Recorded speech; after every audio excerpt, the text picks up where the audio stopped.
And so speaking of not talking at them, talking with them, what would you guys say is um, your recommendation as far as interactivity in a session, especially with first timers? Like, is that something that they should aim for, or just get out there and make a presentation where it's more one-way communication? What are your thoughts? Good question. Um, I think even as a first timer, you should be engaging the audience. That was something I tried to do with my session. I watched the chat and tried to answer the questions in the chat and tried to make comments. Oh, hey, I think that's a great idea. And call people out by name because it does make it personal. When you're in person and someone raises their hand and you walk up and you answer their question, then you're engaging. But when it's an online situation, that's hard to do.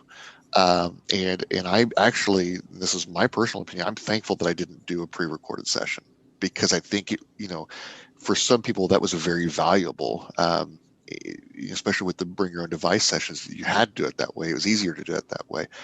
I would have struggled with that because and I think Betty, you talked about this today and last week. We often feed off of the Mhm. audience, and so I liked seeing the comments coming in. I liked seeing people say, "Oh, that's a great idea," or "Hey, this is something I Mhm. thought of." I appreciated that. So the more engaged and the more interactive you are with the audience, I think the more value it brings to your presentation, and especially as a Mhm. first time speaker, because most everyone's going to know. Not everyone's going to know, but a lot of people are going to know you're a first time speaker. And that's pretty cool, actually. When the people say, that's really, Kristen, she's never spoken before and she killed it. She did awesome. Yep. So I think that it's a source of pride for you as well. Agreed. And I'll tell you, Devlin, last year I had a BYOD, and it was recorded. And I say this with the utmost love and respect for the Learning Guild. I absolutely hated making that. It was the worst thing ever. It doesn't have anything to do with them. These are my own personal demons, but I was so frustrated because I need that back and forth. And I was doing let me show you, like a bunch of different types of AR, but there was nobody reacting. So I had to like reframe it in my head that I'm going to this is a video that I'm making. Like I had to reframe it. This isn't Mhm. like a session. And so as a first timer, it's unlikely that you'll have any experience like that. For me, it was more of a selfish thing. Like I was like, I just need somebody else to be on the other side of the line. And I've done other recorded sessions where they have a producer, and the difference in me, even though she's not going back and forth in the chat, but because I know she's there, it was massively different. Um, as far as my mental state was as I was creating, uh, I'm very happy with what I turned in with Devlin, but it was rough times because this 97% extrovert needed somebody else to suck the life out of, and no one was there. So I know a lot of people really struggle when you talk about that getting energy from the room, struggle with the switch from being used to in person and figuring out how to get that same energy from a crowd online. Um, and the thing I would recommend more than anything, and you guys talked about it, is the chat. Mhm. You don't have to do complex interaction. Sometimes just posing a question to your audience and having them answer it in chat, it's easy for them to participate. It's easy once you get used to it to just like read through the chat and keep up with it in most cases. And then that'll help you feel energized. You're like, oh yeah, they're really into it. Or, oh, they got questions about this. It's great. Um, and those simple questions that can work well online for the chat, if you're just trying to figure out how to bring in more interactivity to an in-person event, that'll work too. I mean, Yeah. the audience loves talking about, hey, when has that happened to you? Or, hey, here's an example. What does it make you think? Or posing a situation and go, how would you solve that? It's simple. It's not complex. It doesn't involve any tech. It doesn't involve any clickers that you have to buy for the whole room. But it's a great way to build in interactivity that audience members will like.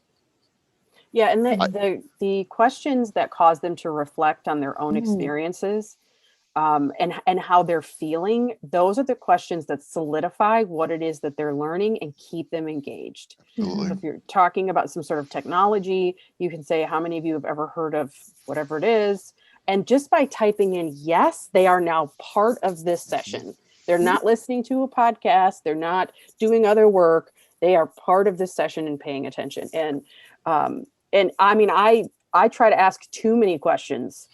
I'd rather ask too many questions and have people stop responding because they're like, Betty, quit asking us questions, than lose people because, I've not asked a question in long enough. Go ahead, Brian. The only thing I was going to say is just again, to play devil's advocate a little bit. It's great to have the interactivity, but you have to manage that as well, especially in an in-person situation, because I think we've all been in sessions and courses where you have that one person who asks a lot of questions, and that's great, and you love that they're asking questions, you love they're engaged, but then the speaker's like, I need to move on. And so you do have to balance that and manage that a little bit. And so that's a good thing to know as far as preparation is when I prepared my session, I wanted 10 minutes of question time, not for the end, but just for the whole thing so that people could ask questions. And I've already banked that time. I didn't have it. I ran out of time, but to prepare that way means even if you don't have that many questions, you can still have the conversation. You still get all your content in there, but you've given yourself enough time to answer the questions because especially in our industry, you're going to have questions and you're going to have interaction. And I love that about our industry is that people are going to play along with you. So I have two things. One, you keep saying you're going to be the devil's advocate. I really think we should stop advocating the devil. I feel like fair enough. I always went to He's got enough advocates. He's got plenty. Like you don't need to do that. No, I'm just using it. Fine. Fine. But the other thing is, like, we're talking about interactivity. I want to kind of move into the next question, which is really about group collaboration. So when we are in person, putting people in groups is easy. We're like, you two together and pair up, and they do all the work. Not the same when it's virtual. We do all the work, or the producer does all the work of putting people together. So the question is, as a first time presenter, what are some good logistical questions to ask about things like group collaboration, both in person and online? Bianca? Find out what the affordances of the presentation tool you'll be using are. If you're presenting in something like Zoom, like we're in today, versus presenting in Adobe Connect, wildly different functionality. As well, the version that people are on can impact things too. And also these tools, in particular, things like Zoom that are kind of figuring out how to be virtual session tools, are adding new features as well. Find out what ones you'll have access to. A question I like to ask is also, hey, which do you find works best with your audience? Like if you're talking to someone in a role like me or someone who's an event producer for who you're doing the talk for, a lot of the times they'll be like, yeah, such and such affordance of the tool, like this feature, technically it works, but we find, it always gets a little buggy for people. We don't recommend they use it. So plan around what the tool does well, because sometimes just because it can do it, it doesn't do it well.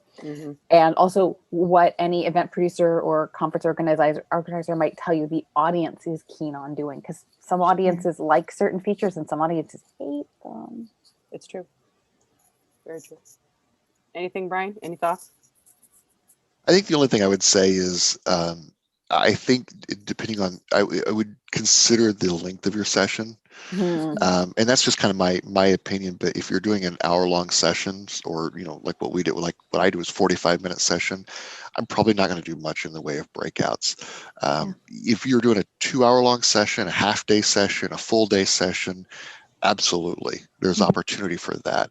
I think there's great opportunity, and agree with Bianca's point. You make sure your audience is aware that that's the expectation, that you're going to have these breakout rooms, because some people aren't comfortable with that, and that's a challenge. And you're forcing them outside their comfort zones. They might actually kind of be less participative.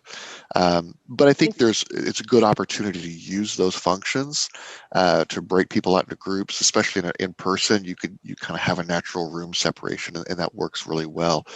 But I would be mindful of how much time you have. If you're doing an hour session, I probably wouldn't do it, because the amount of time it takes to get people into breakout rooms or get people separated to this side of the room and this side of the room, you've lost a lot of the time that you have to speak. So that's just kind of my gut feeling on that. Yeah, there are ways of doing it, but you have to be so cognizant of the time, because in your head, you might do the time and go, okay, so I talk for 5 minutes, then they go to a breakout room for 10 minutes, and then I talk for another 5 minutes. But to send them to the breakout room for 10 minutes is going to take about probably 2 minutes to prep them for going in, and then at least a minute to bring them all back too, because then you just added another 3 to 5 minutes, depending on how that plays out. So just build that into your timing. Yeah, that's what I was going to say is breakout rooms always take longer than they should. Yeah. They usually take about 150% of the time that you think they should take. That's my record so far. If you're going to do a breakout session in an hour, I would do one. Yeah. Or you could do two if they're like rapid, because I've done rapid ones where I'm like, you guys have 2 minutes. Now it took me 2 minutes to tell them that they have 2 minutes. But I'm like, once you get in, don't introduce yourself. Don't waste your time. Yeah. You have 120 seconds and you will be back in this room. So make the most of it. The other thing I was going to say is introverts hate breakout rooms. They do. That doesn't mean they won't participate. But people who are generally introverted, I mean, think about it. When introverts are in a classroom session, you're like, partner up. They're always like, okay, who am I going to be a partner with? Okay. In a breakout session, they're like, oh, too bad I have to like use the restroom or get a cup of coffee or not be here. So just keep that in mind. Like, don't oversaturate your stuff with breakout rooms, because it's just like Brian said, it's just not everybody likes them. I'll go into breakout rooms anytime. Depends on the topic too, because some things loan themselves really well to let's go to a breakout room, talk about it, and then quickly come back. And some topics you'd be kind of shoehorning it in, and people don't. They know. Yeah. Agreed. What's your take on using these like group collaboration tools like Miro or like maybe a shared Google Doc or something? Have you integrated that into your presentations? Yes, with small numbers. And I purposely use the word small. Like once you get up above north of 15 people, it's everybody's on top of each other. Because we all tend to gravitate to a certain point in the screen, like for whatever reason, naturally, it's usually like on the left side towards the bottom. It's very rarely on the upper right. Like we just all start over there. And so they're all on top of each other. I was in Myra's session in DevLearn, and she put people in Mural. She had like 100, she only had 100 spots open. She had 100 people in Mural. And the problem, like she's great, but that was really stressful for her because she's trying to talk and give directions, and people are at all different points all over the place. So small numbers is my best advice. Yep. Well, also be aware of how hard it is to use the tool for the first time. So if you're popping someone into a collaboration tool and none of them have ever used it before, it's going to take them a lot longer to get up to speed on it. You're going to probably have to be answering questions. If it's something that they're familiar with, I think Google Docs is a good example of most people at least know how that works. Now, if you've got 1,000 people in a Google Doc, it's could be challenging. Don't break Google, Kristen. Don't break them. That's at least, I think, a little easier to bring people into. But if you're going to be presenting to larger numbers, maybe that kind of collaboration tool isn't the best. Maybe have some examples of people using it, or find collaboration or find tools that are used to engage the audience that are meant for large numbers. Things like polls. Is it poll everywhere or poll everyone? It must be poll everyone. I always say it wrong. I think it's everywhere. And Kahoot, I always say it wrong. Kahoot is cool for large audiences. Right. But these things are designed for tons of people are interacting with it at the same time. It's a short interaction. It's not easy to break. Right. So the simplicity of it makes it work well with a larger audience.